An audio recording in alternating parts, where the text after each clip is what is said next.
Ya, Assalamualaikum warahmatullahi wabarakatuh. Selamat malam semuanya. Ya, dinyalain dulu kameranya sebelum kita mulai. Ini rambut akang biru banget ya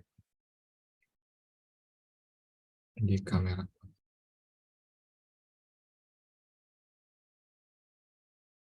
Perangan kemarin macetnya. Nah, ya, hari ini kita bakal lanjut bahas arus bolak-balik ya. Dimana minggu depan kalian bakal UTS.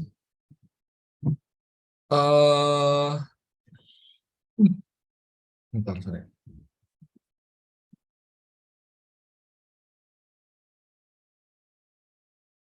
Evan tuh kamu tuh ini ya, apa namanya, fisika B ya? Iya kan, Fisika B itu ada gelombang mekanik gitu-gitu kan ya tadi akan lihat tuh. betul. Tapi kalau nggak Nah salah itu tuh apa? UTS-nya nggak akan nyampe situ deh. Oh iya, terusnya mana? Kalau nggak salah tuh nanti saya mau validasi ulang lagi sih. Cuman kalau nggak salah Hmm. sampai magnet. Tapi coba Marvin, kita tuh sampai mana sih, Vin?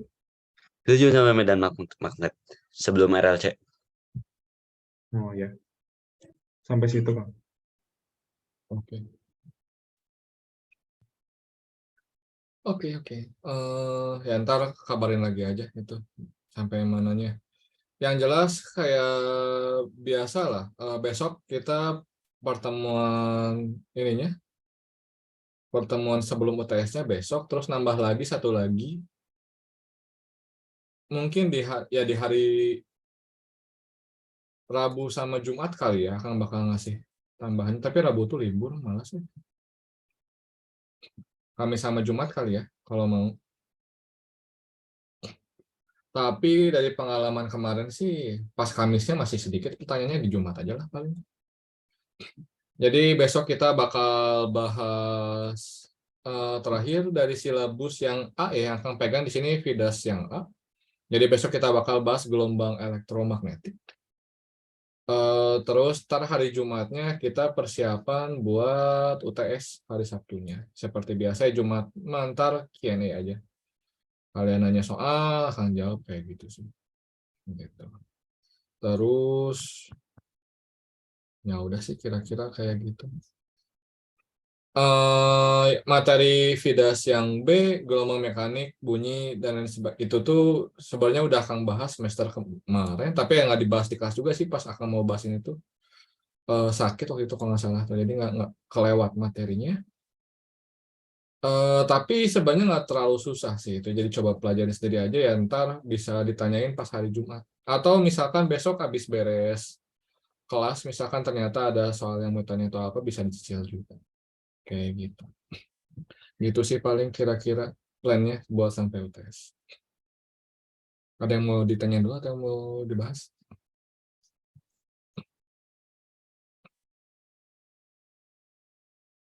Oke.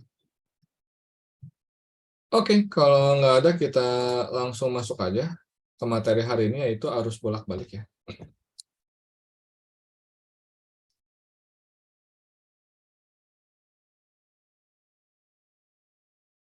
Arus bolak-balik.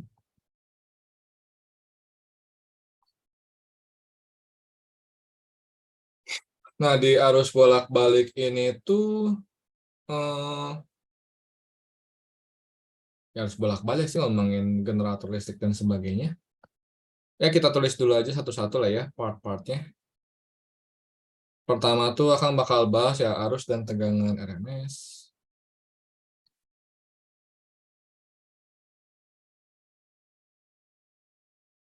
Terus ya langsung rangkaian apa RLC. Ini akan nggak beda bagian sininya.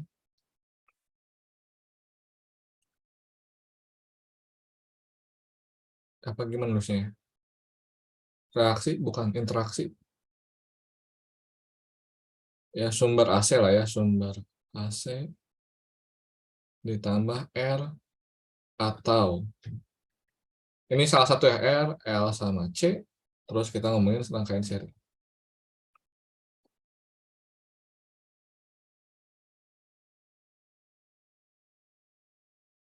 Terus ya resonansi.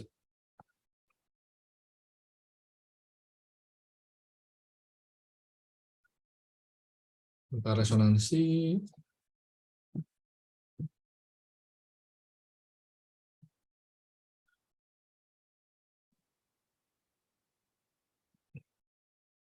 Dayanya ini belum, daya.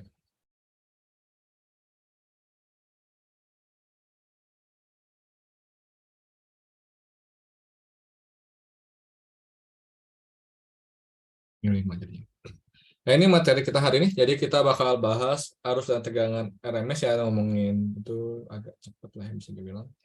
Terus kita ngomongin juga sumber AC plus RLC, rangkaian seri RLC, daya listrik RLC sama resonansi. Oke, gitu.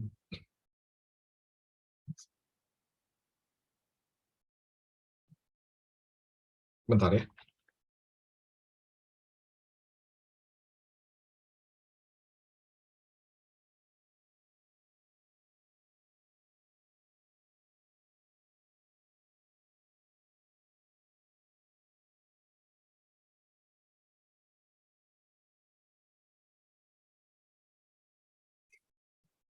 Ya. Nah, jadi ini materi hari ini kita bahas satu persatu.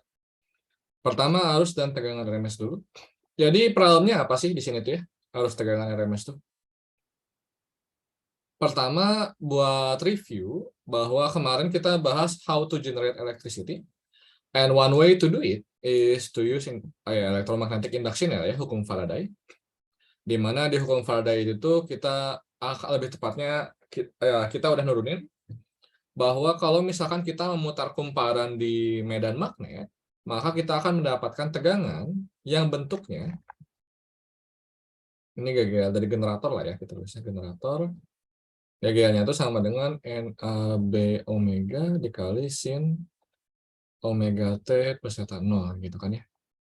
Ini adalah tegangan listrik yang dihasilkan oleh generator ketika sebuah kumparan, atau juga yang diputar tuh bisa kumparan, bisa juga batang magnet ya, ada dua tipe. Kalau kita ngomongin generator listrik tuh, basically ada yang muter lah.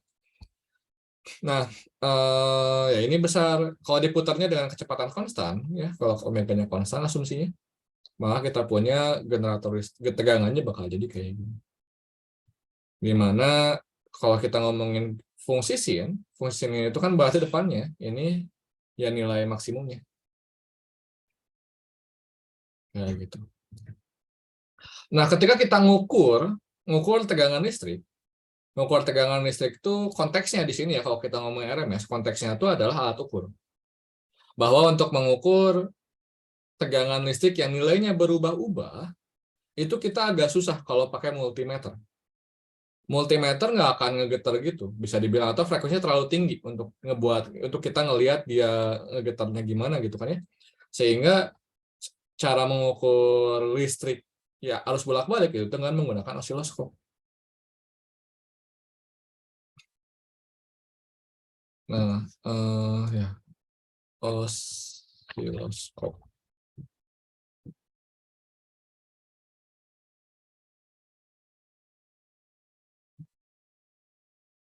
Nah, dengan menggunakan osiloskop, kita bisa melihat bagaimana tegangannya naik turunnya gitu kan ya.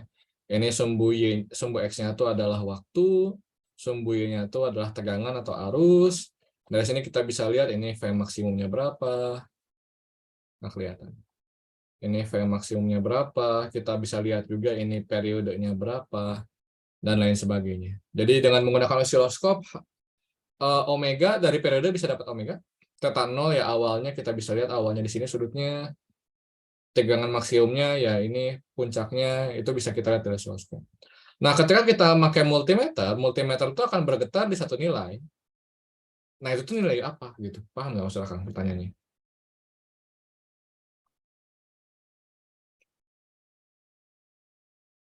Berapa nilai yang akan ditunjukkan oleh multimeter kalau kita ngukur tegangan dari si arus bolak-balik ini atau tegangan bolak-balik ini gitu. Nah, yang terukur oleh multimeter adalah VRMS. Cuma satu nilai. Jadi VRMS itu adalah kayak satu nilai pengganti ya.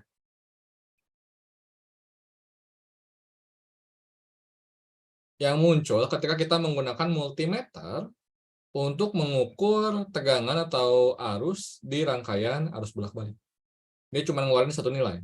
Jadi nggak lengkap kayak gini datanya, cuma satu poin aja gitu. Nah, VRMS ini tuh kayak gimana? VRMS itu dari root mean square lah ya, tahu ya. Kita pernah bahas ini di kinetik, teori kinetik energi, teori kinetik gas ideal. Bahwa VRMS itu definisinya adalah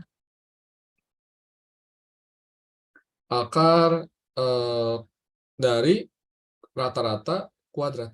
Jadi V-nya dikuadratin dulu, terus dirata-ratain, terus diakarin. Ini adalah definisi dari VRMS. Gitu kan? Nah, sekarang kita hitunglah VRMS-nya. Berarti akar dari rata-rata V kuadrat ya. Rata-rata tuh apa gini aja. Rata-rata tuh karena V itu di sini adalah sesuatu yang kontinu, berarti buat ngitung rata-ratanya pakai integral. Integral dari 0 sampai T V max dikali sin omega T plus theta 0 dikuadratin dibagi T, ya dibagi selang waktunya. Terus ini dikuadratin ya. Dikuadratin dulu baru dirata-ratain. Berarti ini kuadrat. Nah, gitu. Atau gimana? Gini deh. Nah, gitu. Ini kuadrat. Kayak gitu. Nah, ini adalah formula ketika kita ngitung VRMS.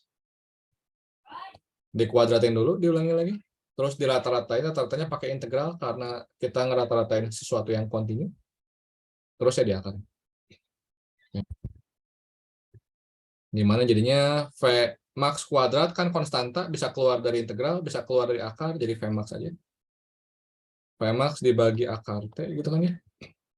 Terus di dalamnya tinggal integral 0 sampai T sin kuadrat omega T plus theta 0 ya kan. DT-nya lupa.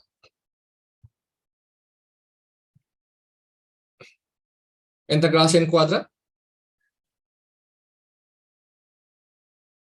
setengah ya. Integral sin atau rata-rata dari sin kuadrat itu kan setengah ya. Berarti sebenarnya ini nggak harus di sini, sorry. Ini akan lupa. Biar nulisnya enak. Ini di sini aja. Berarti kan itu jadi sama dengan V max. Berarti kan kita bisa di sini akar dari rata-rata sin kuadrat. Pernah nurunin rata-rata dari sin kuadrat nggak sih? Kayaknya pernah ya.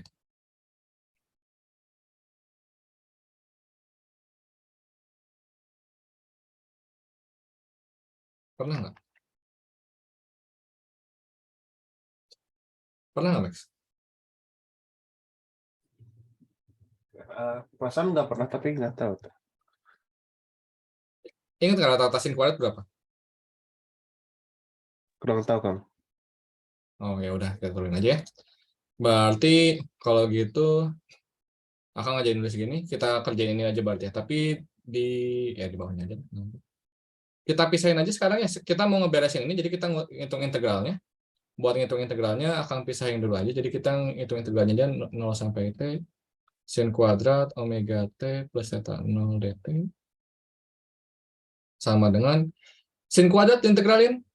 Teknik integral berarti kita ubah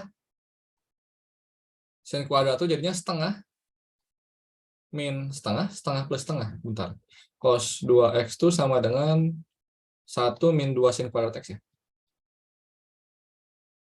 Berarti jadinya sin kuadrat x sama dengan setengah min setengah berarti ya. Berarti kita punya ini setengah min setengah cos 2 berarti ya dikali omega t plus theta 0 dt. Berarti sama dengan integral setengah dt ya setengah t berarti kan ya. Terus minus setengah sin cos min cos diintegral jadi minus sin ya. Berarti minus setengah dikali sin 2 omega T plus theta 0 dikali dibagi turun dalam ya. Berarti dibagi 2 ya. Lalu dikali setengah lagi. Batasnya dari 0 sampai T. Kayak gitu. Berarti kita punya di sini sama dengan ya setengah T dikurangi 0 ya setengah T. Berarti kan ya setengah T dikurangi. Atau akan nulisnya lebih ya, apa gini aja. Setengah T dikurangi setengah sin 2 omega itu kan 2 pi per T dikali T kecilnya T besar berarti ya ditambah theta 0 dikurangi setengah dikali 0 berarti kan ya dikurangi setengah dikali sin 2 dikali T-nya jadi 0 ya berarti 0 ditambahkan.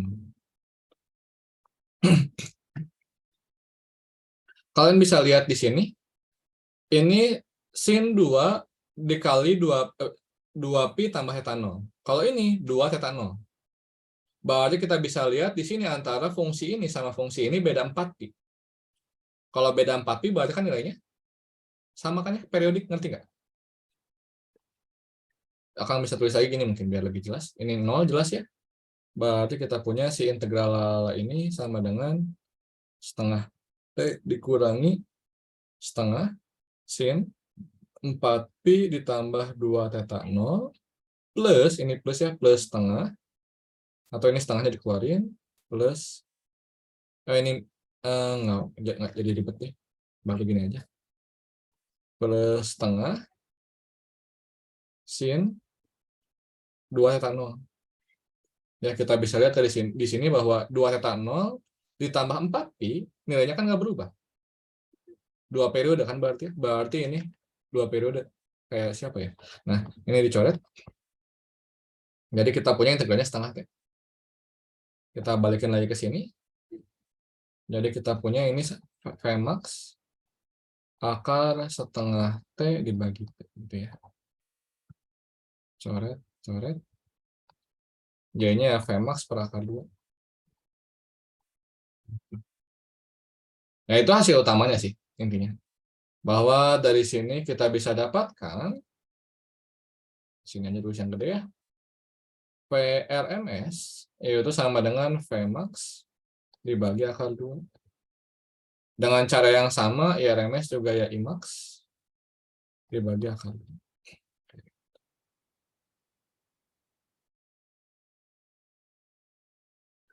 Ada yang tanya nggak ini? Jelasin.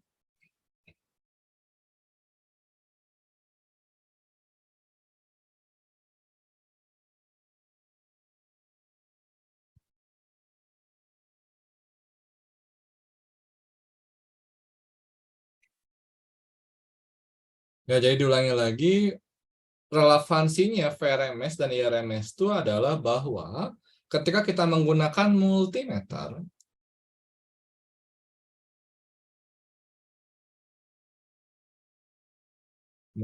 digital nih misalnya akan ambil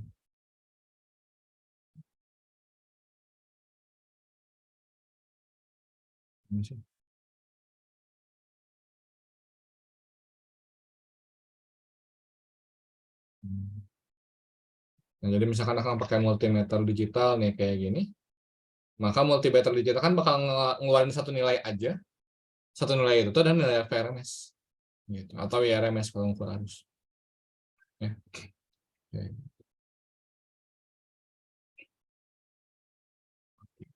Nah intinya jelas. Kalau jelas kita lanjut. Nah itu pengantarnya. Kita masuk ke intinya. Intinya itu ya rangkaian seri RLC ya. Akan bakal nurunin tentang rangkaian seri RLC. Tapi sebelum kita ngomongin rangkaian seri RLC-nya, maka kita perlu memahami dulu kalau satu-satu dulu gimana. Nggak bisa langsung digabung dulu. Satu-satu dulu. Kalau satu-satu udah ngerti, baru ntar pas digabung kalian ngerti permasalahannya apa. Oke. Jadi kita punya pertama tuh ya arus bolak-balik ditambah resistor. Atau akan terus resistor aja kan ya. Nah, apa deh? AC atau alternating current plus resistor. Arus bolak-balik itu simbolnya gini karena sinusoidal. Otomatis kalau kalian punya sumbernya square wave bakal jadi kayak gini. Ada juga triangle wave bakal kayak gitu, ya sesuaikan sama sinyalnya aja. Kalau kalian ngolah-ngolah sinyal listrik ya bakal ketemu square wave dan lain sebagainya. Nah, ini kita punya rangkaian resistor. Ini sumber arus bolak-baliknya. Resistor sederhana sih. Tapi mungkin kita bakal ngambil ground rule-nya dulu. Ground rule-nya adalah ketika kita nge-analisis RL sama C, what we will do adalah bahwa kita assume kita punya V-nya. Oke. Let V equal to Vmax dikali sin omega T. Ini asumsi ya. Asumsi ya. Tapi asumsinya nggak yang bakal ngubah hasil atau gimana pun ya. Jadi bisa Kang tulis without loss of generality ya. Ini sering ditulis, akan tulis lagi. Ini sering dipakai kalau di matematik gitu. Ya, tanpa menghilangkan keumuman dari solusinya, untuk penyederhanaan akan pakai satu nilai V. Nah, yang kita mau lakuin adalah dari nilai V ini kita mau dapat I. Simpel ya. Dari V dapat I, gimana caranya nyangkut resistor? Ya hukum Ohm. Nggak ada lagi. Bahwa V sama dengan R kali I, maka kita punya I sama dengan V per R. Which means V per R jadinya ya Vmax dibagi R dikali sin omega T. Nah, ini adalah arus yang dihasilkan dari tegangan ini. Gitu aja, Kang. Iya, gitu aja. Nggak yang gimana-gimana. Buat resistor. Nanti kalian lihat kalau buat yang lain agak. Kita bisa lihat di sini bahwa Vmax per R ini itu jadi arus maksimum berarti ya. Berarti kan? Arus maksimumnya Vmax dibagi R. Terus juga salah satu hal yang penting buat kita lihat di arus bolak-balik itu karena alat kita tuh osiloskop ya. Jadi selalu kita ngelihatnya tuh gelombang. Kalau kita ngomongin arus bolak-balik tuh, maka kita grafikin apa ekspektasi kita kalau dilihat di osiloskop, jadi kayak gimana sih grafiknya? Paham nggak? Dan kalau kita gambar, what we will get, ini waktu ini ya V atau I gitu ya. Akang bakal pakai biru buat V-nya. Kalau I-nya pakai yang merah. Maka kita bisa lihat di sini arus atau tegangan ini, tegangan itu di osiloskop bakal dilihat seperti ini.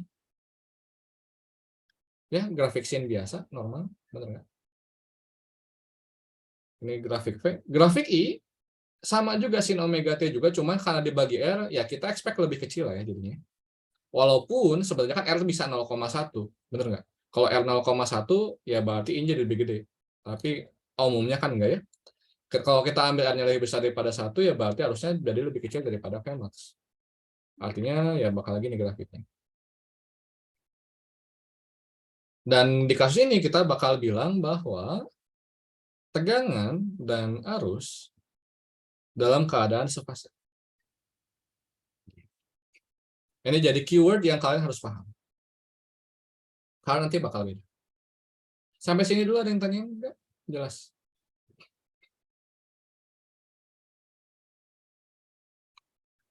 Di sini sebenarnya kata 0 ya sebenarnya, cuman akan ambil kata 0-nya 0 ya.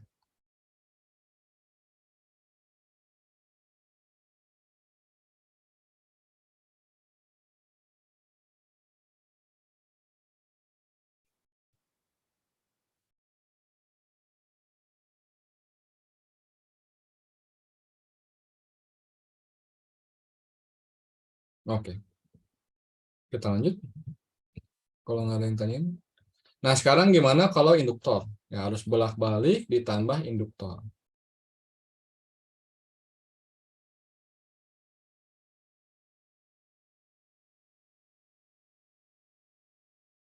Ini simbol induktor, ini kita punya harus tegangan bolak-baliknya sama. Pertama kita ambil dulu V-nya. Kita samain semua V-nya ya, jadi biar gampang ngebandinginnya, bener nggak? Jadi semuanya kita ambil ini buat resistor, buat induktor, buat kapasitor, kita ambil semuanya sama. Nah, jadinya kita punya LED V sama dengan V max dikali sin omega T.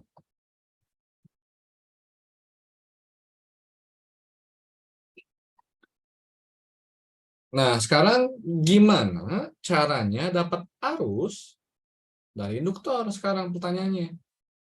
Kalau misalkan kita punya V sama I itu hubungannya pakai hukum Ohm di sini ya. Ini kan hukum Ohm basically. Nah, persamaan apa yang kita pakai di induktor? Ada yang bisa jawab? Menghubungi tegangan sama arusnya. Induktor terdefinisikannya di mana? Baiknya ke situ. Di mana? Irfan, Max.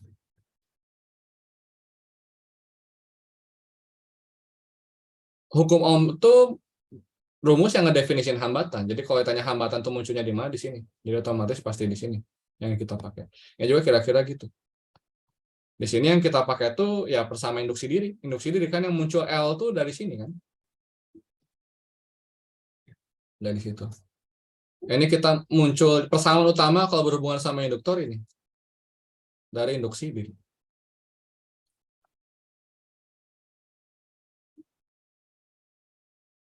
Minusnya kemana, Kang? Kalau kita ngomongin besarnya aja, minusnya nggak dimasukin karena minusnya itu berhubungan sama hukum Lenz, yang berhubungan sama arah medan magnet dan lain sebagainya. Jadi ketika kita ngitung tegangan, minusnya nggak masuk.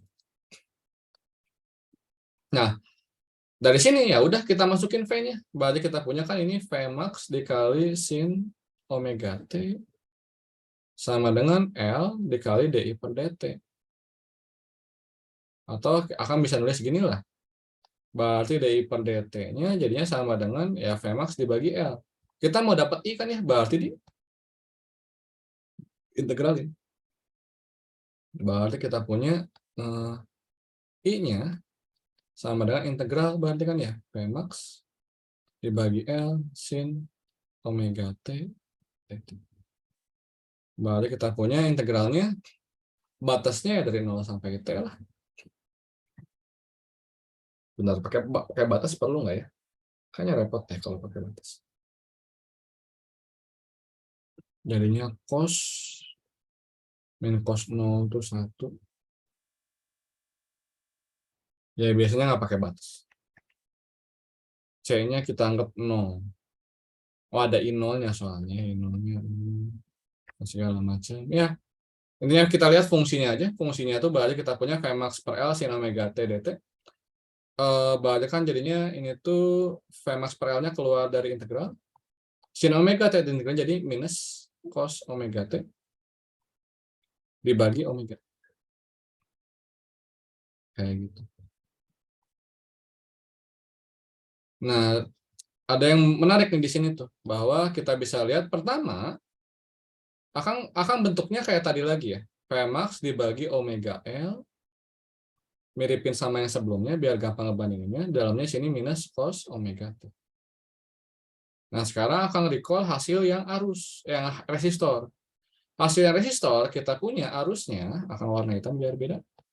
Sama dengan Vmax dibagi R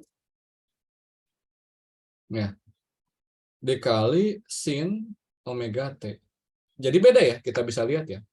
Ternyata ketika arus dari induktor sama arus dari resistor itu tuh beda fungsinya. Padahal kita kasih tegangan yang sama. Dimana kalau kita pakai cocok logi, kalau di bawah sini itu adalah hambatan, makanya juga adalah sebuah hambatan. Tapi kenapa kita tapi ini nggak bisa kita sebut hambatan? Kenapa? Karena hambatan ini muncul kalau ada omeganya, benar nggak? Kalau omeganya 0, ini nggak akan ada.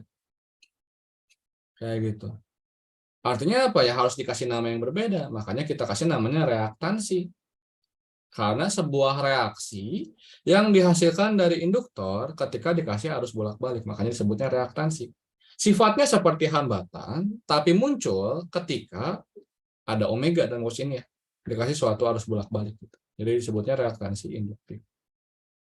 Oke. Tapi propertisnya hambatan karena yang makin besar nilainya ya harusnya makin kecil kan ya, basically. Kayak gitu. Jadinya kita punya pertama yang kita bisa simpulin ya, bahwa ada yang namanya reaktansi induktif yang kita bakal misalin sebagai XL, omega L, ini adalah reaktansi induktif. Yang itu adalah hambatannya ya, hambatan induktor. Pakai tanda kutip dulu lagi karena bukan hambatan. Sehingga kita punya arus induktornya sama dengan ya Vmax dibagi XL gitu kan ya. Dikali minus cos omega T. Di mana ini adalah arus maksimumnya tapi kayak gitu. Nah, di mana kalau kita buat jadi grafik, karena kita tertarik sama grafiknya juga kan ya. IL ini itu minus cos itu kan berarti cos itu kan mulai dari 1, ini minusnya berarti mulai dari negatif situ ya. V-nya dulu deh, V-nya dulu berarti gini kan V-nya. Nah, sementara arusnya minus cos.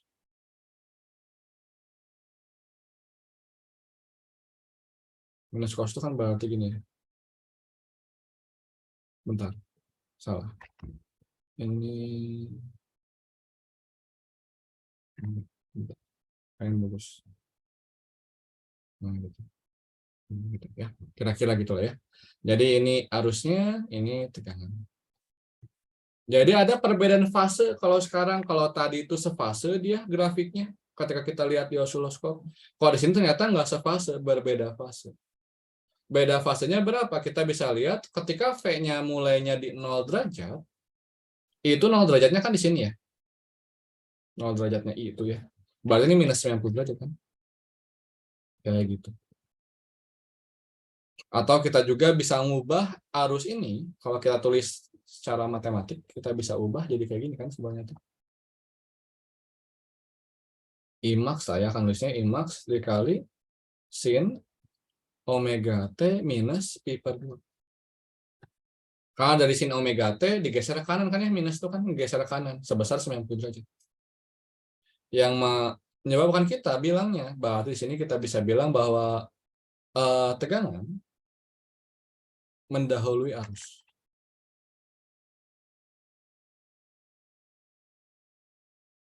Sebesar pi per 2 atau 90 derajat.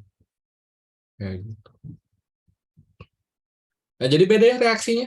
Ternyata ketika harus bolak-balik dipasang ke resistor sama harus bolak-balik dipasang ke induktor, ternyata ya berbeda gitu. Ada sifatnya masing-masing. Dimana yang paling menarik itu di sini bahwa ternyata muncul hambatan. Kayak gitu. Jelas? Ada yang tanya?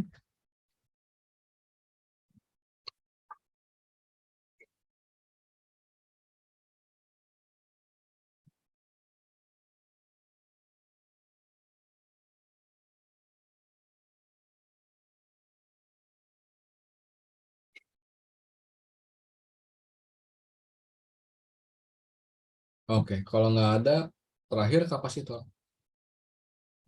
Arus bolak-balik ditambah kapasitor.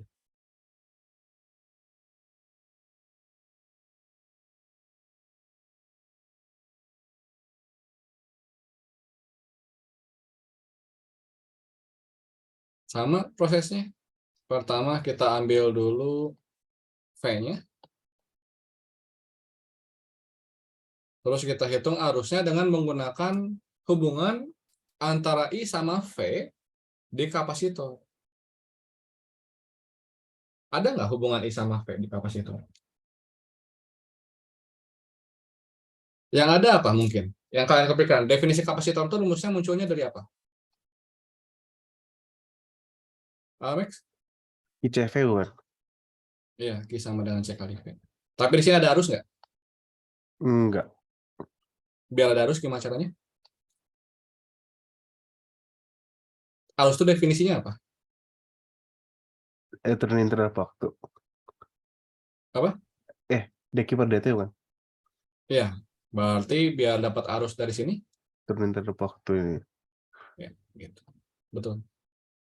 Sehingga di sini kita bisa ambil ya dq per dt sama dengan C konstanta ya, jadi kita nggak perlu bisa dikeluarin dari turunannya. Jadi kayak gini. Ini I.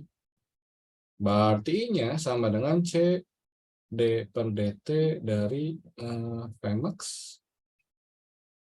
sin omega t. Ya, Vmax dikali C turunan sin cos omega t dikali turunan dalam omega.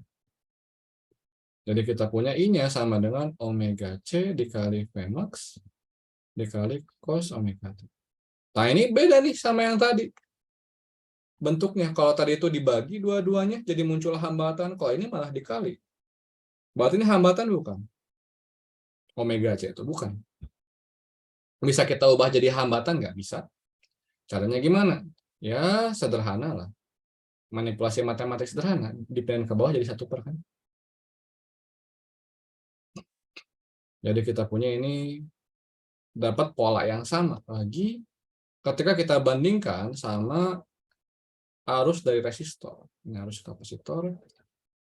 Diulangi lagi, arus resistor tuh Vmax dibagi R dikali sin omega t. Dengan identifikasi yang sama, kita bisa lihat ini berarti sebuah hambatan yang hanya muncul ketika ada omega, makanya kita sebut ini reaktansi. Kapasitor. Ya, yang ditulisnya X.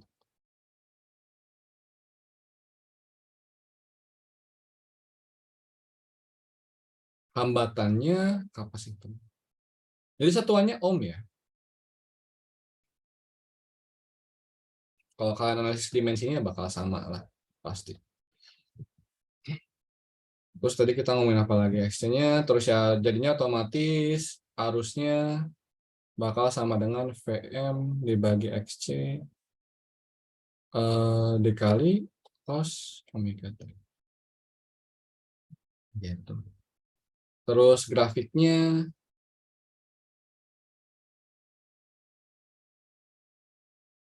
V-nya begini, berarti kan ini V-nya. Harusnya cos tuh ya tak berarti mulai dari 1 kan.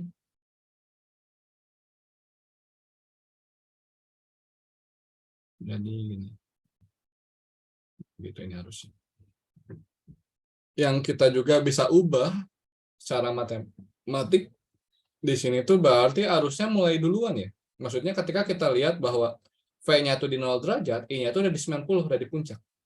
Berarti kita punya arusnya tuh mendahului tegangan. Yang kalau kita tulis secara matematik, maka isinya itu jadi sama dengan ya I max sin omega t plus I per 2. Ini bisa kalian bongkar sendiri lah ya. Buat ngubah sudut gini-gini nih. Apa trigono gitu intinya. Terus apa lagi? Ya, jadinya kita punya bahwa arus mendahului tegangan di kapasitor.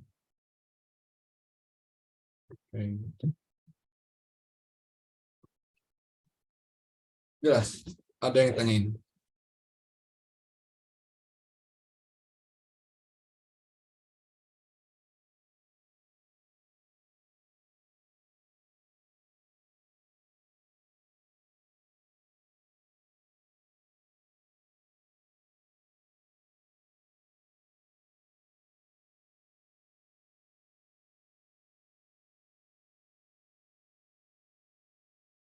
Nggak ada? Oke, kalau nggak ada, ya itu jadinya kita punya dihubungin sama resistor gimana, dihubungin sama induktor gimana, dihubungin sama kapasitor gimana, ternyata berbeda-beda.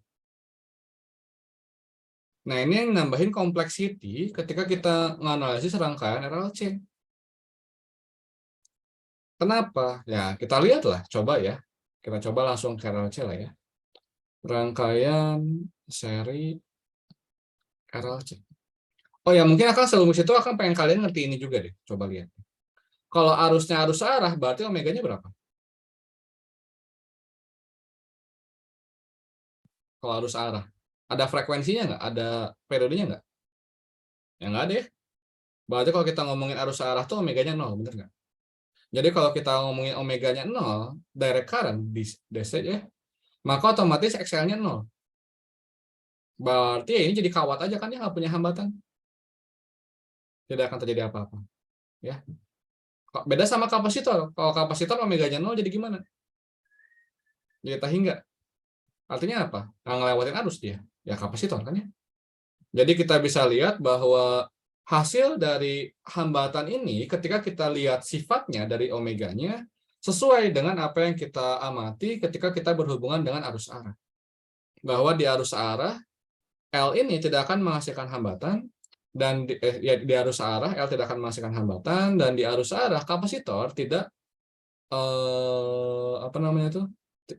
tidak menghasilkan arus di keadaan tunak ya kalau kita mau lebih spesifiknya gitu. Kayak gitu. Nah, sekarang kita masuk ke rangkaian serial C. Rangkaian serial C berarti semuanya ada berarti ya. R-nya ada, L-nya ada, C-nya ada. Makanya R, L, C. Urutan nggak penting.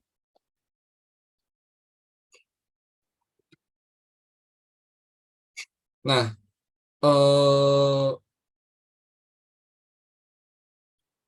kita pertama buat nganalisis rangkaiannya akan mungkin mulai dari sini ya, bahwa di rangkaian seri pada rangkaian seri kita punya dua sifat, benar nggak? Yang pertama, di rangkaian seri itu arusnya sama, berarti arus di resistor sama dengan arus di induktor sama dengan arus di kapasitor. Sementara tegangannya, tegangan AC-nya itu sama dengan tegangan resistor ditambah tegangan induktor ditambah tegangan kapasitor, gitu kan?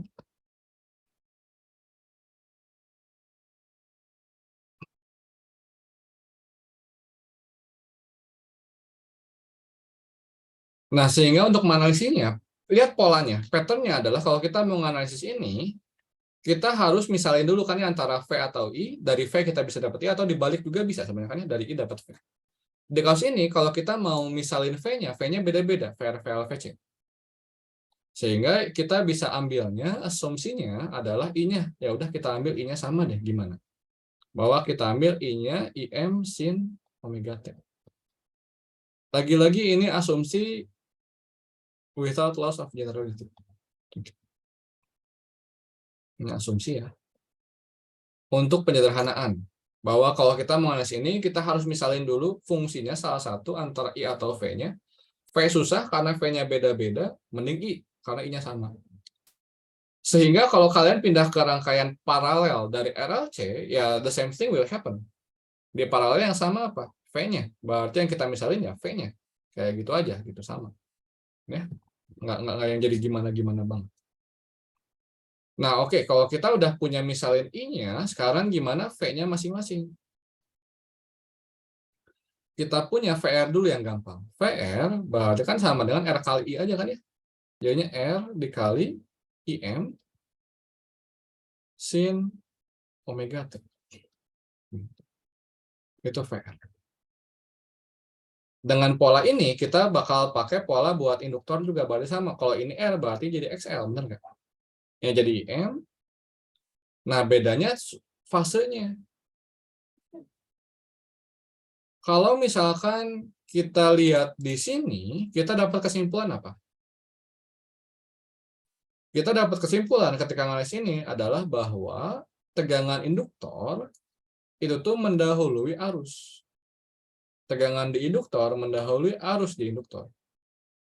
Sehingga kalau arus di induktornya sin omega T, ngerti nggak? Ketika kalian tulis di sini, jadinya sin omega T plus pi per 2. Karena V-nya mendahului I di induktor sebesar 90 derajat atau pi per 2. Jelas? Dengan cara yang sama, kita punya VC, jadinya sama dengan XC dikali IM sin omega T. Nah, kalau kapasitor gimana? Arus mendahului kapasitor, arus mendahului tegangan di kapasitor sebesar 90 derajat. Biar sama deh. Yang akan tulis IC, PC sebesar 90 derajat. Jadi arus yang mendahului tegangan. Kalau arus mendahului tegangan, berarti kalau ini plus 0, makanya jadi minus Pi per 2. Jadi kan kalau kayak gini arus mendahului tegangan sebesar 90 derajat. Karena V-nya minus dari I. Jadi kita bisa lihat di sini bahwa nilai ini berbeda-beda hambatannya. Sudutnya juga di sini berbeda-beda. Kang biar sama polanya, Kang ubah jadi kayak gini. Plus 0. Nah, jadi beda-beda ini juga ya.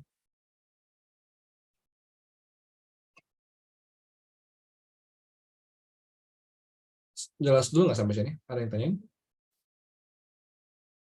Oke.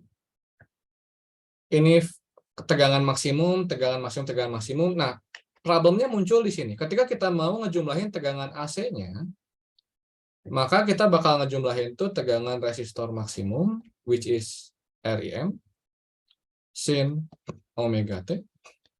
Oke, ditambah VL maksimum dikali sin omega T plus Pi per 2 ditambah VC maksimum dikali sin omega T minus Pi per 2. Problemnya apa yang muncul? Problemnya adalah bahwa amplitudenya beda-beda, sudutnya beda-beda. Maksud akang gini, kalau misalkan kalian ketemu sin 37 ditambah sin 45, ini bisa dikerjain. Ini bisa. Kita punya rumusnya, ini tuh berarti apa? Setengah ya? Setengah, enggak setengah. Berarti kan sin A plus B, sin A 2 ya, 2 sin A plus B per 2 ya, cos A min B per 2. Bisa digituin kan? Ya. Kalau apa namanya? Amplitudenya sama, tapi itu hanya berapa amplitudenya sama. Kita pakai yang sin A plus B, sin A min B gitu-gitu kan ya. Tapi di sini nggak bisa, kenapa? Karena kita bisa lihat amplitudenya berbeda-beda, sudutnya berbeda-beda juga. Sehingga kita butuh tools khusus untuk kerjain ini, ngejumlahinnya gimana caranya. Ngerti nggak? Kalau kalian nggak paham, akan bisa kasih angka misalkan ya. Kita kalau misalnya dikasih angka itu jadinya berarti kan kita punya Y yang sama dengan misalkan 3 sin X ditambah 4 sin X plus 90 derajat ditambah apalagi ini misalkan 5 sin X minus 90 derajat. Kayak ini nggak gampang buat nyelesainnya. Kalian bisa coba sendiri, coba kerjain ini gimana caranya, bakal ribet pasti. Terus gimana nyelesain ini? Nyelesainnya adalah harus menggunakan password.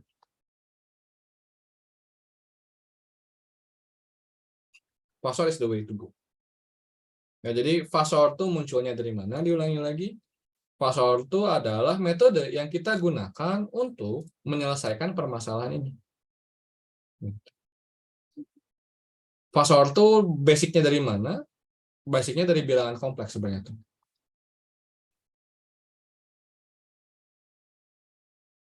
Ini akan ngasih agak teaser sedikit aja, karena kalian mungkin bakal belajar ini. Harusnya belajar sih, bukan mungkin sih, pasti belajar sih.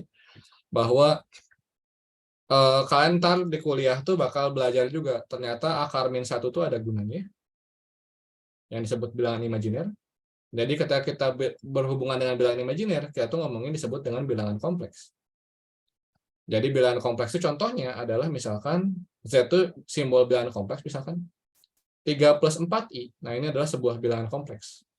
Karena ya ada I-nya. Selama ada I-nya jadi bilangan kompleks lah. Ini bentuk umumnya. Jadi bentuk umumnya bilangan kompleks itu A plus BI berarti ya.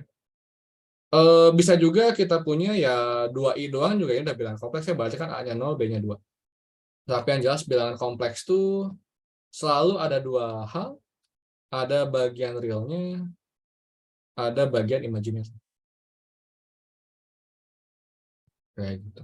Nah, password itu dibangun dari situ. Mungkin nggak akan bahas secara detail dari bilangan kompleks jadi kayak gimana karena itu panjang. Berhubungan sama Dredd Taylor dan sebagainya, teorinya tuh kita nggak akan sejauh itu, akan cuma ngejelasin fasor aja, cuma ini kayak ya sedikit ngasih tahu bayangan kalian, siapa tahu mau belajar sendiri. Kayak gitu. Oke, paham nggak sampai sini? Permasalahannya kenapa kita pakai fasor? Ada yang tanya dulu?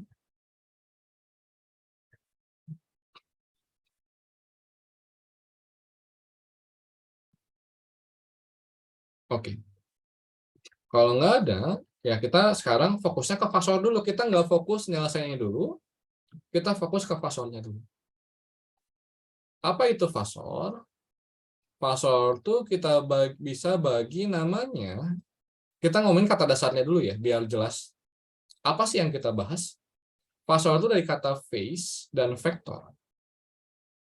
Nah, dari nama ini akan harap kalian paham bahwa oh kita berhubungan sama vektor ketika berhubungan sama fasor. Oke, jadi metode fasor ini tuh adalah metode di mana kita mengubah fungsi trigonometri menjadi sebuah vektor. Alasannya apa? Salah satu hal yang bisa kita pakai di vektor adalah bahwa vektor itu pasti kita bisa jumlahin. Masalah gampang atau susah beda cerita. Bener nggak? Sama kayak turunan. Turunan pasti kalian bisa turunin. Masalah gampang atau susah ya beda cerita. Tapi yang jelas pasti bisa. Integral enggak.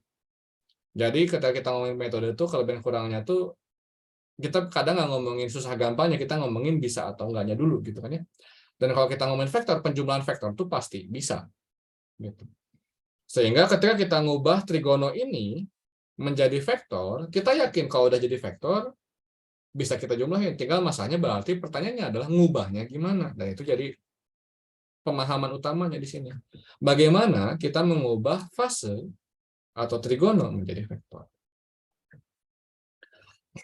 Nah, caranya adalah kita akan pakai contoh biar gampang. Misalnya kita punya 3 sin X ditambah 4 cos X. Oke.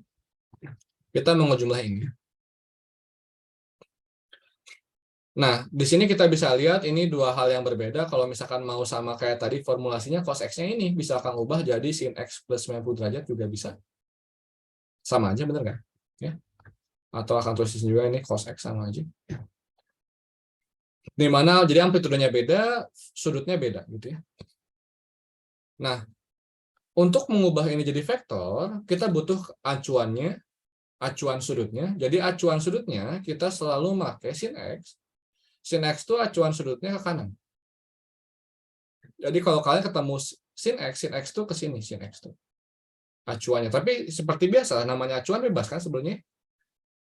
Jadi ini konvensinya aja, kebanyakan kayak gini ngambilnya sin X itu kan.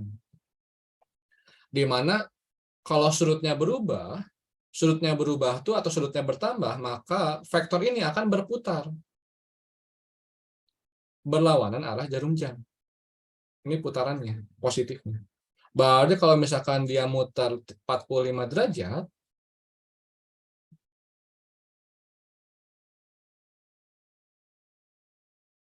nah, biasanya ada angkanya, kok nggak ada. Nah, inilah misalkan. Nah, dari sini ke sini, ini jadinya sin X plus 45 derajat. Karena ini mutar 45 derajat. Paham nggak?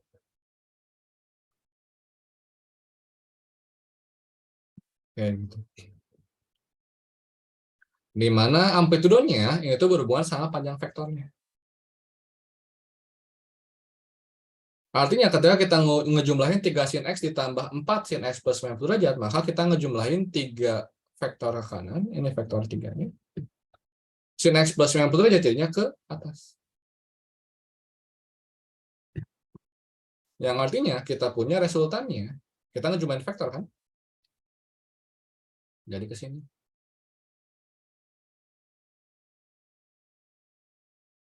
Ini sudutnya 5. Jadi 5, 3, 4, 5 kan? Panjangnya berarti kan?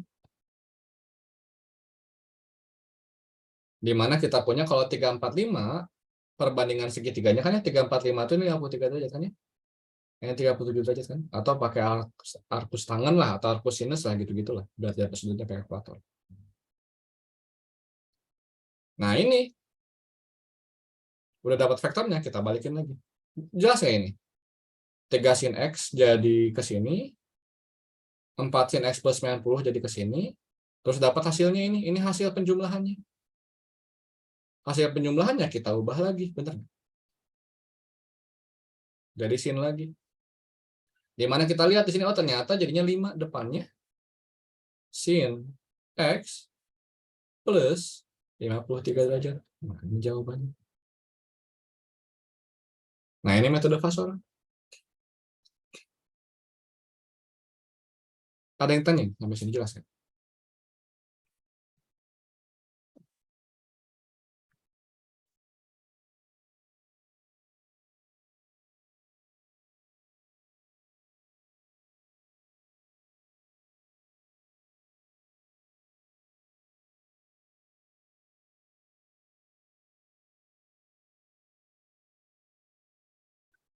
Oke, kalau nggak ada kita balik ke permasalahan kita. Oke. Permasalahan kita adalah kita mau ngejumlahin tegangan arus bolak-balik pakai warna hitam deh biar lebih terlihat penting. Di mana agak panjang ya, bentar.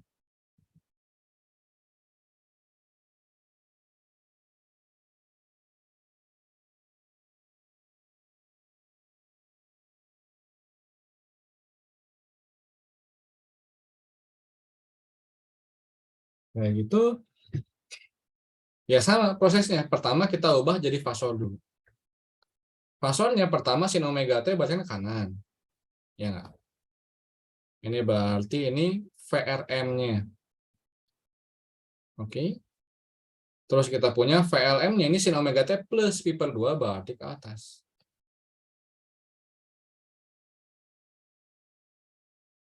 Ini VLM. VCM-nya sin omega t minus pi per 2. Minus kalau misalkan searah jarum berlawanan jarum jam itu positif. Ini kan ya ini plus pi per 2.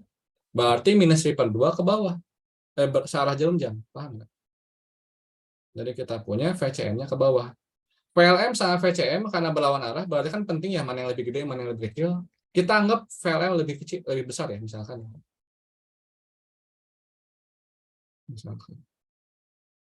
Ini akan kasih disclaimer ya. Misalkan VLM lebih besar daripada VCM untuk digambar ini. Kayak gitu ya. Terus sudah tinggal jumlahin secara vektor. Kalau kita jumlahin secara vektor, berarti kan kita jumlahin yang searah, yang segaris dulu kan ya. Berarti kita punya VLM dikurangi VCM, katakanlah jadi segini. Ini VLM minus VCM. Terus ini di resultain lagi vektornya. Nah, ini adalah tegangan AC-nya. Di mana ini sudutnya adalah alfa. Akan ambil ini. Jadi kita punya tegangan arus bolak-baliknya sama dengan akan ambil VACM aja dulu gitu ya. Dikali sin omega T plus alfa. Di mana tegangan arus AC-nya maksimumnya sama dengan akar PL. Kebanyakan kurung pusing ya, bentar. VLM minus VCM kuadrat berarti ya, ditambah VLM kuadrat. Sementara kalau kita ngomongin sudut alfanya, kita akan pakai arcus tangan aja, atau tangan inverse. Tangan inverse dari depan per samping. Depannya berarti VLM min VCM per VLM.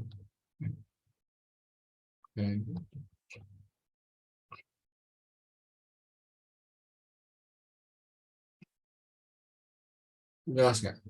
Ada yang tanya?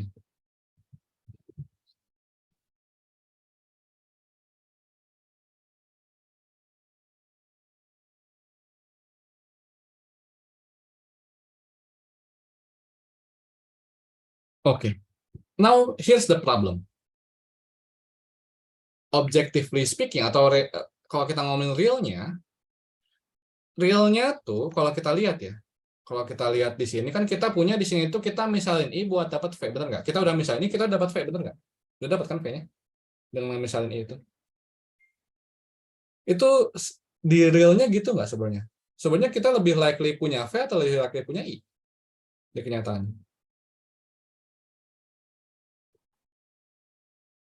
Punya v sebenarnya kan, bukan punya i ya. Let's say kita punya baterainya dihubungin ke rangkaian, kita mau tahu harusnya kayak gimana, benar nggak? Let's say kita punya arus AC dari PLN 220 volt, 50-60 Hz gitu. Terus kita mau tahu di rangkaiannya jadi kayak gimana. Jadi kan kita punya tegangannya tuh yang kita supply kan, yang kita kontrol tuh tegangan. Secara langsung ya, kita bisa kontrol tegangannya secara langsung.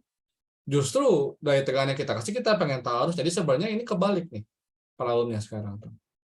Sehingga yang jadi masalah tuh adalah bahwa kalau kita mau dari V dapat I, berarti harus punya hambatan, benar nggak? Hambatan apa? Berarti kan kita, kalau kita ngomongin yang umum, rangkaian DC, dari tegangan ke arus tuh harus tahu hambatan. Berarti di sini kita harus nyari caranya, gimana caranya biar dapat hambatan totalnya.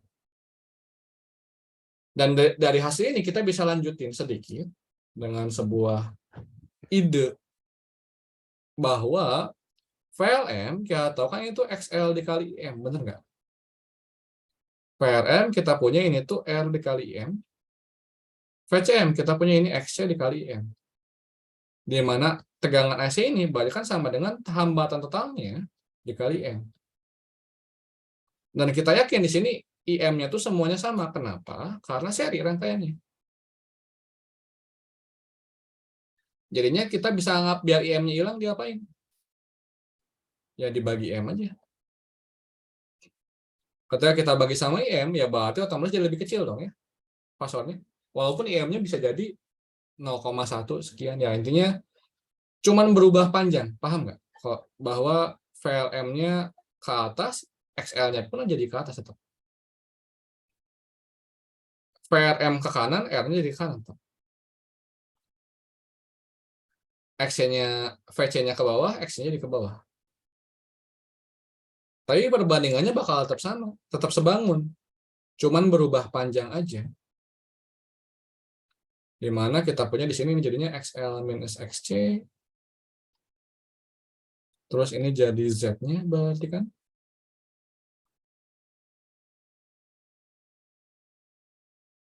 Nah ini sudutnya alfa. Gitu.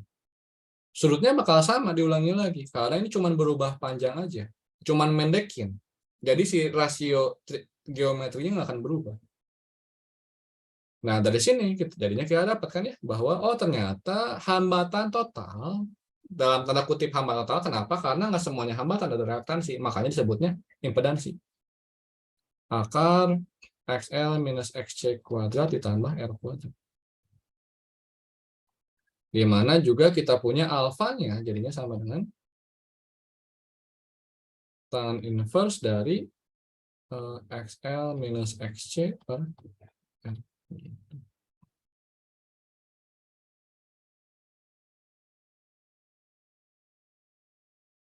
Nah, salah satu yang pernah ditanyain ke Kang juga tuh adalah bahwa berarti RXL sama X-nya juga oscillating kan? Soalnya kan dia jadi bentuknya fasor. Nah, itu yang enggak. Karena kita ngelakuin manipulasi matematik di sini yang sebenarnya oscillating itu kan tegangannya. Jadi fasornya itu sebenarnya fasor tegangan yang kemudian kita bagi arus jadinya tersisa hambatannya. Ngerti nggak maksud aku? Jadi bukan berarti XL-nya oscillating, enggak. XL-nya tuh konstan. XL kan omega L aja, omeganya konstan ya L-nya konstan otomatis.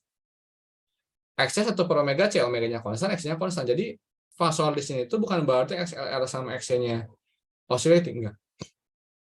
Yang oscillating itu VL-nya, V-nya gitu ya.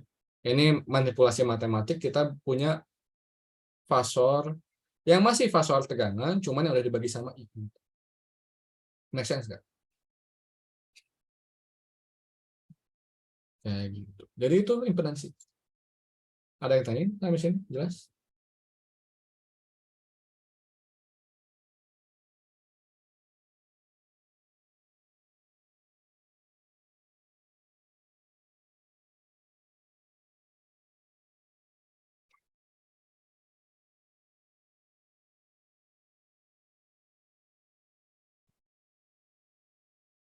Nah,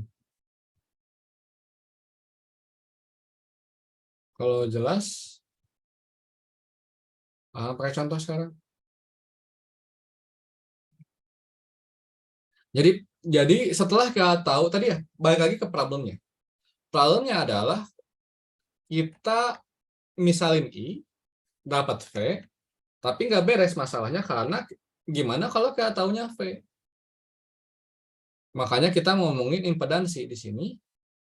Terus sekarang kita udah tahu impedansi, terus gimana diulangi lagi kalau tahu V, buat tahu I gimana caranya? Ya tinggal dibalikin arahnya. Kita dari I bisa tahu V, berarti kan harusnya dari V bisa tahu I. Dengan cara yang sama. Di sini akan contohin.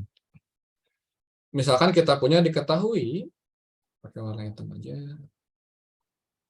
diketahui tegangannya sama dengan 200 sin 100 T, di mana hambatannya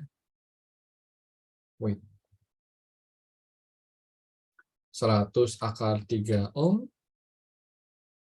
induktansinya akan mau ini 1 Henry, kapasitansinya 50 mikrofarad. Ya, this should be okay. I hope so. Ditanyainnya, ya harusnya. Problem statement-nya gitu ya. Kita mau ngebalik ini volt satuannya. Ya, berarti kan saat tadi kita nyari impedansinya dulu. Mau nyari impedansi, kita butuh reaktansinya dulu. Berarti kita punya XL sama dengan omega kali L.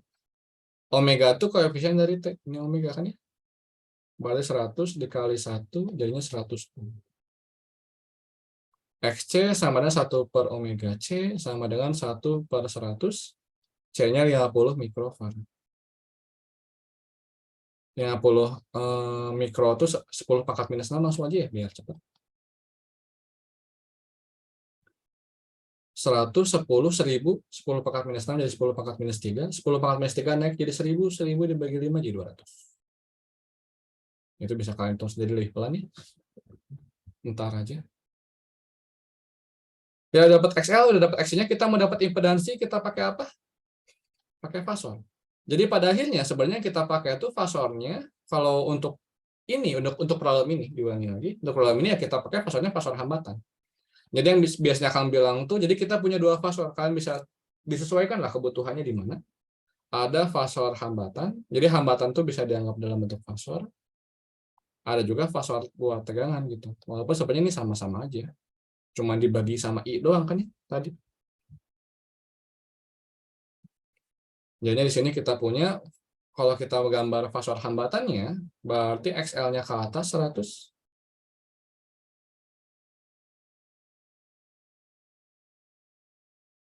Terus kita punya kanan ada R, 100 akar 3.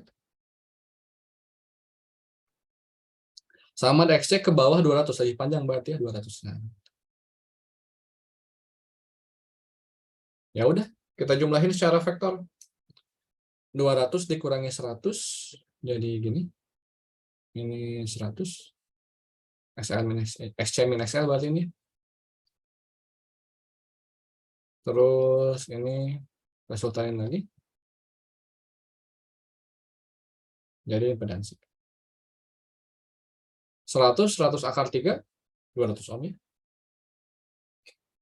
Kayak gitu. Di mana alfanya, atau akan tulis di sini aja deh biar lebih rapi. Berarti kita punya di sini Z-nya berarti sama dengan akar 100 kuadrat ditambah 100 akar 3 kuadrat.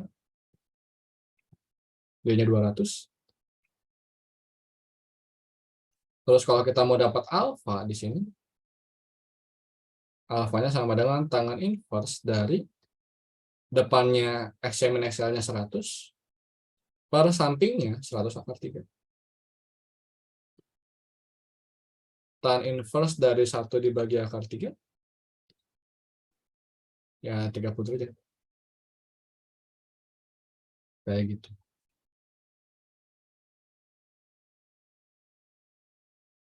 Terus gimana Kang buat persamaan arusnya? Berarti kan persamaan arusnya jadinya sama dengan IM sin omega T plus minus alfa lah ya, biar lebih enak tulisnya. Di mana arus maksimum, ya tegangan maksimum dibagi Z-nya. Tegangan maksimumnya 200, impedansinya 200. Berarti kita punya arus maksimumnya 1.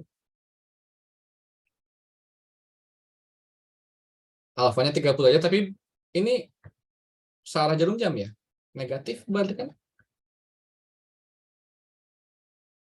IM-nya 1, jadinya sin omeganya 100 T minus 30 derajat.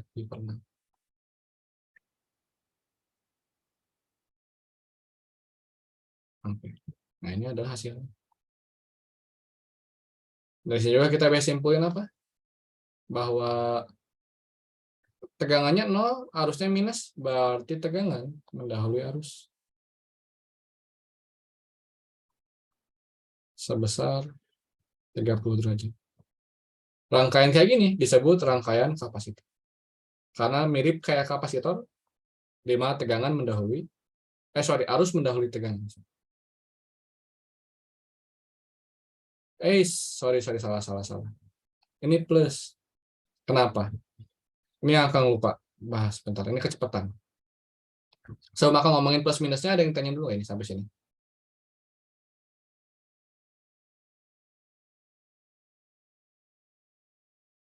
Oke. Nah, jadi buat plus minusnya, tadi akan salah. Salahnya di mana? Bahwa kalian harus tahu dulu fasor I itu kemana. Tahu fasor I dari mana? Fasor I kita punya teorinya di sini kan bahwa arus tuh sefasenya sama VR. Karena arus tuh sefasenya sama VR, artinya kalau VR-nya kanan, arusnya kanan juga. Kayak gitu. Jadi di sini pun arus tuh kanan arahnya. Sementara yang ini yang kita resultan ini kan fasor tegangan, sebenarnya diulangi lagi, cuman dibagi sama I. Jadi kita punya V-nya itu arahnya kanan bawah sini. Berarti kalau kita lihat kayak gini, kalian bisa paham nggak kalau akan bilang arus mendahului tegangan di sini tuh? Karena V itu dari I minus dia. Beda kalau V-nya di sini. Kalau V-nya di sini kan berarti dari I ke V itu plus. Ini ke sini, searah jarum jam, jadinya minus.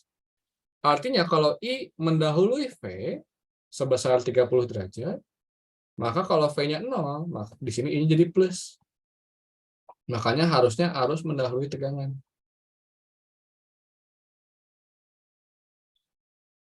Sebesar 30 derajat, makanya kita sebut kapasitif, karena seperti kapasitor. Karena kapasitor juga kan sama, I-nya mendahului V. Cuman bedanya kalau kapasitor 90 derajat, kalau ini cuma 30 derajat. Jelas? Ada yang tanya?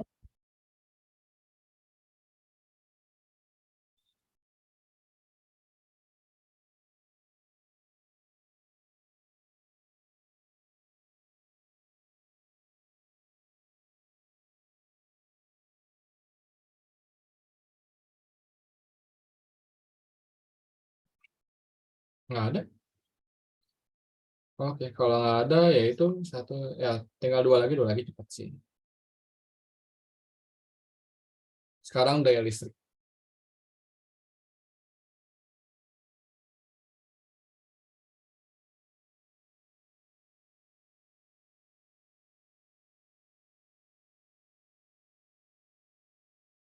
Nah, pada rangkaian RLC, daya listriknya yang akan pengen kalian paham tuh adalah, atau konsep utamanya, selain reaktansi itu disebutnya reaktansi bukan hambatan, karena munculnya hanya jika ada frekuensi. Ya, karena kalau ada omega munculnya tuh, tadi kita udah bahas kan ya. Kalau ada omega baru ada XC. Kalau ada omega baru ada XL. Di arus arah nggak ada. Itu alasan pertama.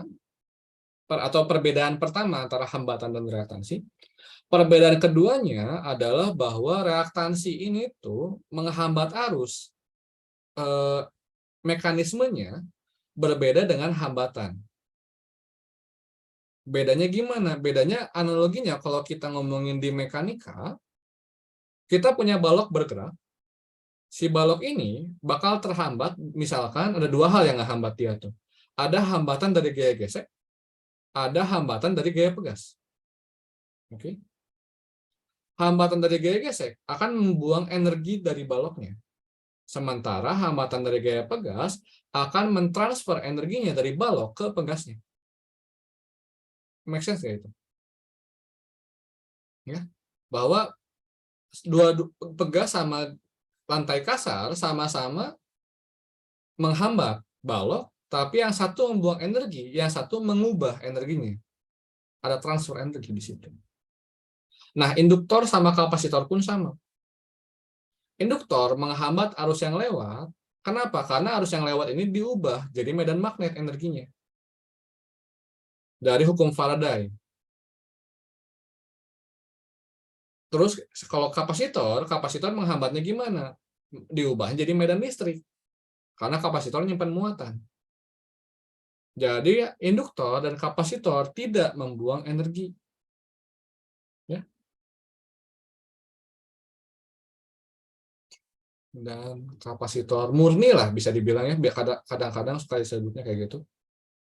Karena pada akhirnya setiap benda pasti ada hambatannya walaupun kecil ya sebenarnya tuh ya. Tapi kalau kita ngomongin induktor dan kapasitor ideal lah mungkin ya. Ideal. Tidak membuang energi.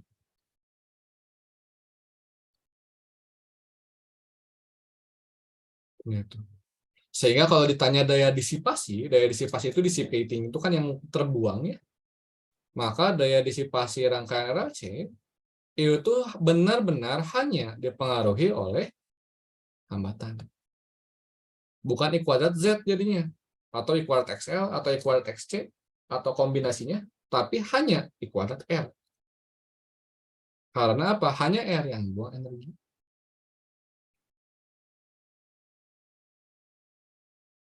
Jadi panas saya, jadi heat.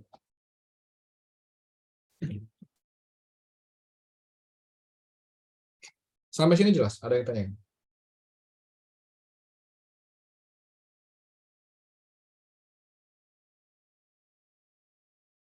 Ya udah tinggal I-nya dibongkar aja. I-nya IM sin omega T plus 0 gitu kan ya. Kita masukin.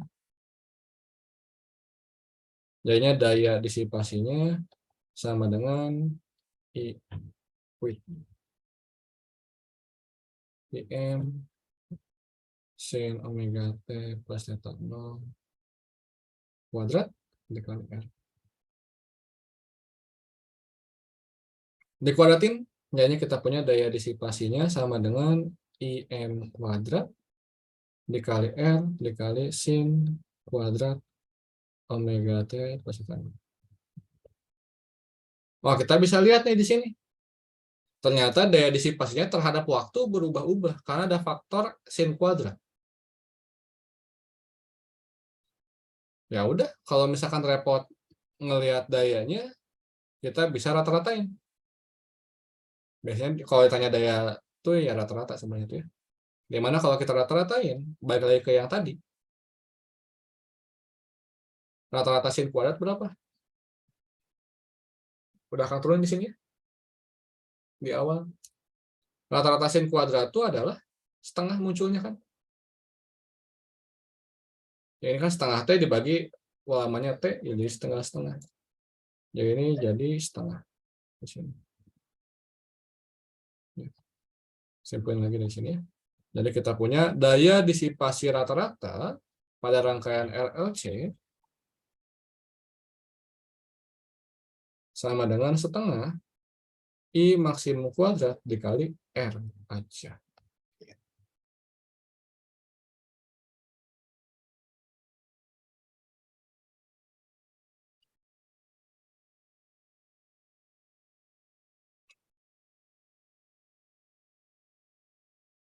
Nah, si R ini kalau kita lihat di sini, kalau kita lihat fasornya, mungkin akan gambar fasornya di sini. Ini R, ini XL, katakanlah X-nya lebih pendek. Ini XC, balik lagi ini XL min XC. Ini Z gitu kan ya. Ini ada sudutnya alfa di sini. Kita bisa nulis segini kan? R sama dengan Z cos alfa, benar nggak? Diproyeksiin gitu. Kayak diproyeksiin gitu, diurai. Nah, juga kadang ditulis juga gini bentuknya tuh. Pertama, I kuadrat maksimum dibagi 2 itu kan ini I efektif kuadrat ya. Soalnya kan I efektif sama dengan I maksimum dibagi akar 2. Nah, R-nya sama dengan Z cos alfa. Ini kadang ditulis gini juga bentuknya tuh. Nah, si cos alfa ini yang biasanya disebut dengan faktor daya. Apa itu faktor daya? Ya, bisa dibilang seberapa menyimpang lah dari logika kita bahwa dayanya itu harusnya I kuadrat Z, di mana Z itu hambatan total. Menyimpang dari situ itu seberapa besar. Ini juga menunjukkan seberapa besar R-nya bisa dibilang ya.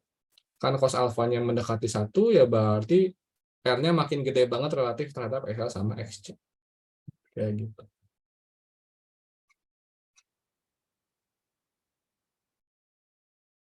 Jelas? Ada yang tanya?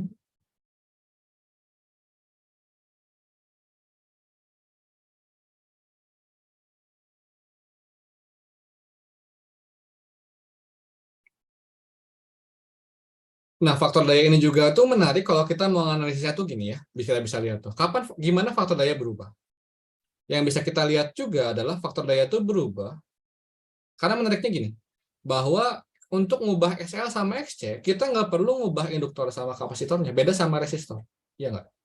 Resistor, kalau kita mau ubah nilai hambatannya, kita perlu ganti resistornya. Tapi kalau buat ngubah XL sama XC, kita nggak butuh ngubah induktor sama kapasitornya. Kita bisa just simply ngubah omeganya. Jadi ketika omeganya berubah, maka cos alfa ini akan berubah. Itu dinamika yang bakal menarik buat dilihat juga. Kan nggak tahu grafiknya kayak gimana. Tapi yang jelas, ya semakin besar omega, ya makin besar XL di sini, ya makin kecil XC berarti ya. Berarti ntar tuh alfanya makin ke sini. Berarti kan benar nggak? Kalau misalkan omeganya gede banget tuh. Jadi kita bisa lihat ketika omeganya gede banget tuh faktor dayanya makin mendekati 1. Karena makin mendekati cos 90. Benar nggak? Cos 90, makin mendekati 0 ya, mendekati 0 karena cos 90, mendekati cos 90. Berarti semakin sedikit kan energi yang terbuang. Jadi kalau kita punya arus bolak-balik, kita mau supaya energi yang terbuangnya sedikit, kita bisa naikin frekuensinya. Kalau mau energi yang terbuangnya banyak, ya berarti kita bisa turunin frekuensinya. Tapi jelas nggak akan selinier itulah, karena kan berhubungannya sama cos ya, kalau kita ngomong graf. Makanya ini faktor daya itu satu hal yang penting juga buat dipatok ketika kita analisis rangkaian listrik. Gas, ada yang tanya? Ya ini yang berhubungan sama instrumentasi bakal banyak pakai gini-gini. Kalau mesin ya mekatronika lah pasti arahannya. Oke, terakhir kalau nggak ada yang tanya, resonansi sekarang.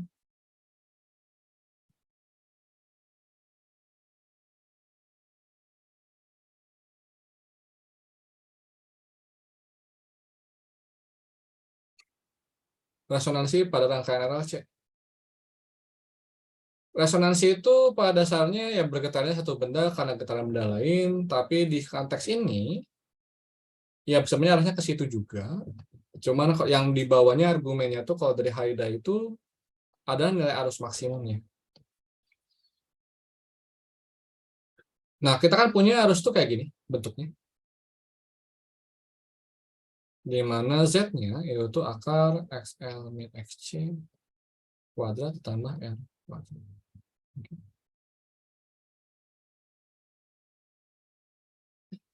Di mana kita punya XL sama dengan omega L, XC sama dengan 1/omega C. Kayak gitu. Nah, bagaimana kita melihat resonansi? Kapan terjadinya resonansi dari ini? Jadi kita bisa bilang gini, resonansi itu ya bayangannya ya, bahwa kita ngegetarin sebuah benda, bendanya ikut bergetar, tapi ada titik di mana getarannya itu kencang banget. Kita ngubah amplitudo getaran kita cuma ngubah frekuensi. Ternyata ada frekuensi, titik frekuensi di mana dia getarannya lebih kuat dibandingkan dengan frekuensi yang lain. Diulangi lagi dengan amplitudo yang sama. Nah, titik itu kita sebut dengan titik resonansinya. Bisa dibilang tuh. Nah, kalau gitu di sini kita ngeliatnya gimana? Ya resonansi, berarti kita nyari frekuensi omega, ini omega, di mana menghasilkan arusnya maksimum jadinya. Kalau kita analisis dari sini, omega itu kan ngaruh ke XL sama XC, maka kalau kalian lihat dari sini, kondisinya apa supaya arusnya maksimum? Ada yang bisa coba jawab? Analisis matematik.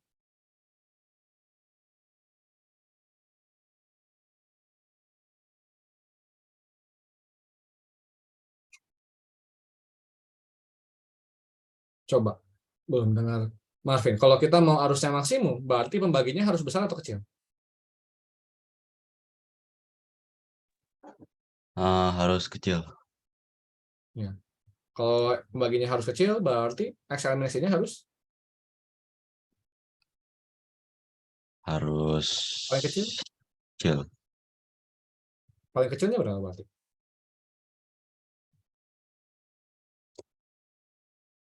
Eh, paling kecil gimana maksudnya? Kan kita mau pembaginya kecil. Oh Kalau iya ya, kita mau pembaginya kecil, berarti kan 0 0 ini tambah ini harus kecil banget kan? Kecil banget tuh berapa nilainya? harus habis 0. Harus habis 0 ya berarti. Jadi kita punya arus maksimum IM-nya bakal maksimum kalau X eliminasinya 0. Gitu. Berarti ketika XL sama dengan XC, yang berarti XL-nya omega L, X-nya 1/omega C, kali silang, ya dapat resonansi.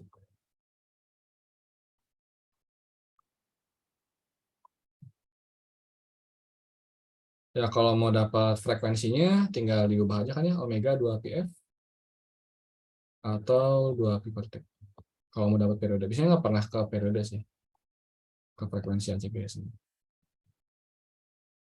Gitu.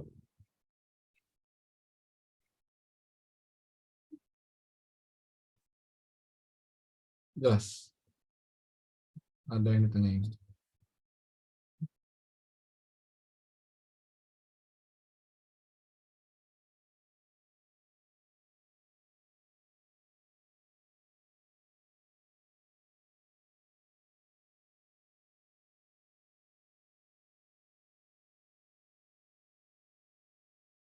Nggak ada.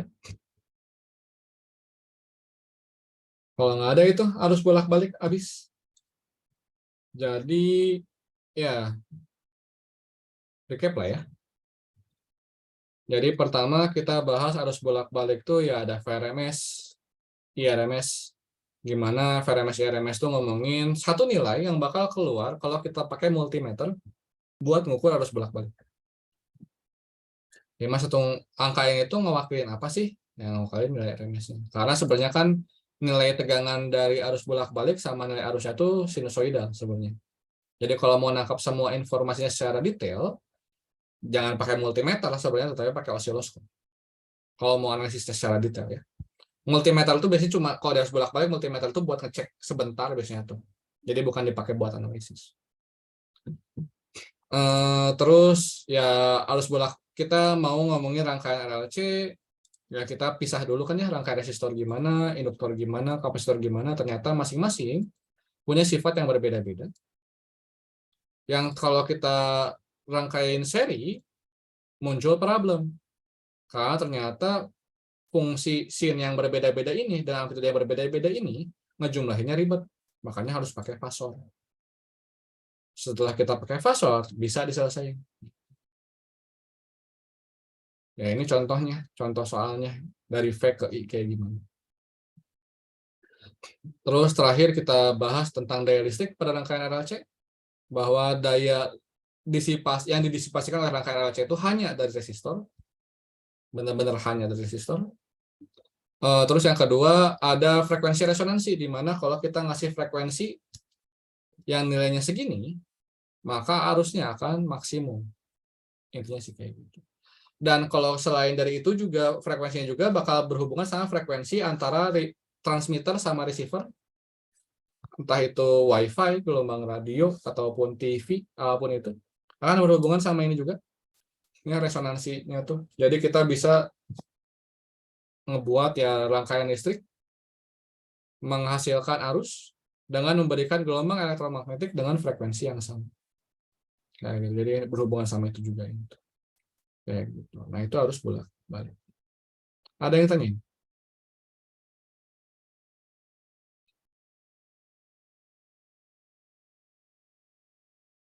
Nggak ada?